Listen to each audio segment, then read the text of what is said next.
Breaking చూస్తున్నాం. నెల్లూరు జిల్లా తోటపల్లి గూడూరు మండలం వరికవిపూడిలోని వాటర్ బేస్ రొయ్యల ఫ్యాక్టరీలో అమ్మోనియం గ్యాస్ లీక్ అయి 10 మంది కార్మికులు తీవ్ర అనారోగ్యానికి గురయ్యారు. గ్యాస్ లీక్ అయిన యూనిట్లో 15 మంది కార్మికులు పనిచేస్తున్నారు. అయితే ఒక్కసారిగా గ్యాస్ లీక్ అవడంతో కార్మికులు ఊపిరి అందక పరుగులు తీశారు. అయితే సురేష్ అనే కార్మికుడు గ్యాస్ లీకేజీని ఆపే ప్రయత్నం చేసి తీవ్ర అనారోగ్యానికి గురయ్యాడు. దీంతో అతని పరిస్థితి ప్రస్తుతం విషమంగా ఉంది. ఇదే అంశంపై మరింత సమాచారం మా ప్రతినిధి దేవకుమార్ అందిస్తారు. దేవకుమార్, ఝాన్సీ రాణి, తోటపల్లి గూడూరు మండలం వరకల్పూడిలో వాటర్ బేస్ రొయ్యల ఫ్యాక్టరీ ఉంది. ఇది ప్రాసెసింగ్ యూనిట్. ఇది ఇక్కడ రొయ్యలకు సంబంధించి ప్రాసెసింగ్ అంతా జరుగుతుంటుంది.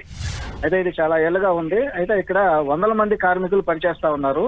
ఒక్కొక్క యూనిట్ లో వచ్చి సుమారుగా 15 మందికి పైగా పనిచేస్తారు. అయితే ఒక యూనిట్ సంబంధించి ఈ రోజు కార్మికులు పనిచేస్తున్న సందర్భంలో అక్కడ అమ్మోనియా గ్యాస్ లీక్ అయింది. అయితే ఈ గ్యాస్ లీక్ అవడంతో అక్కడ ఉన్న వాళ్ళంతా కూడా వాళ్ళకి కొంచెం ఊపిరి అందక, అదేవిధంగా శ్వాస తీసుకోవడం కష్టమైంది. అదేవిధంగా దగ్గు విపరీతంగా వస్తుండడంతో ఇది గమనించిన అక్కడ యాజమాన్యం వాళ్ళందరినీ కూడా 10 మంది బయటకు తీసుకొచ్చి వాళ్ళకి వెంటనే ప్రథమ చికిత్స చేయించిన తర్వాత వాళ్ళ ఇంటికి కూడా పంపించడం జరిగింది. అయితే ఈ అమ్మోనియం గ్యాస్ లీక్ అయ్యే సందర్భంలో అక్కడ ఆపరేటర్ గా ఉన్న సురేష్ అనే వ్యక్తి దాని అమ్మోనియం గ్యాస్ లీక్ ను ఆపే ప్రయత్నం చేశాడు. ఈ క్రమంలో అతనికి తీవ్ర అస్వస్థతకు గురవడం జరిగింది. అతని పరిస్థితి అయితే మాత్రం కొంత విషమంగా ఉన్నట్లు తెలుస్తుంది. అతన్ని నెల్లూరులోని మెరుగైన వైద్యం కోసం నెల్లూరులోని ఒక ప్రైవేట్ హాస్పిటల్ కి తరలించడం జరిగింది. అయితే వైద్యులు అతనికి చికిత్స అందిస్తున్న పరిస్థితి అయితే ఉంది. అయితే ప్రస్తుతానికి అయితే ఈ గ్యాస్ లీకేజ్ విషయం తెలుసుకున్న వెంటనే నెల్లూరు రూరల్ డిఎస్పీ ఘటమనేని శ్రీనివాసరావు, అదేవిధంగా ఆర్డీఓ వీళ్ళంతా కూడా ప్రాంత ఫ్యాక్టరీ దగ్గరకు వెళ్లడం జరిగింది. వెళ్ళిన తర్వాత అక్కడ పరిస్థితి అంతా గమనించారు.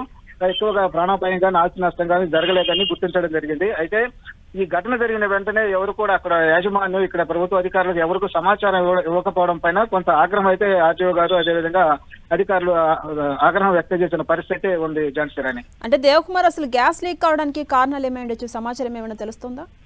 అయితే ప్రస్తుతానికి అయితే అక్కడ అధికారులు వెళ్ళారు.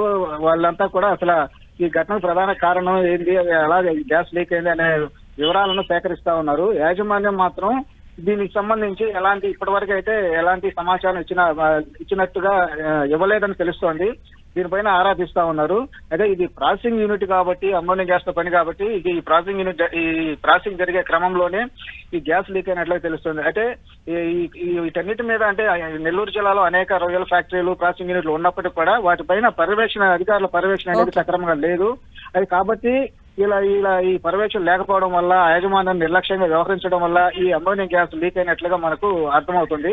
అయితే ఈ అధికారుల పర్యవేక్షణగా ఉండుంటే ఇలాంటి పరిస్థితి తలెత్తేది కాదు. కాకపోతే ఈ రోజు ఈ గ్యాస్ లీకేజీకి ప్రధాన కారణం ఏందనే విషయాలపైన అధికారులు అయితే ఆరా తీస్తున్నారు. Jhansi Rani. Right, thank you Devakumar.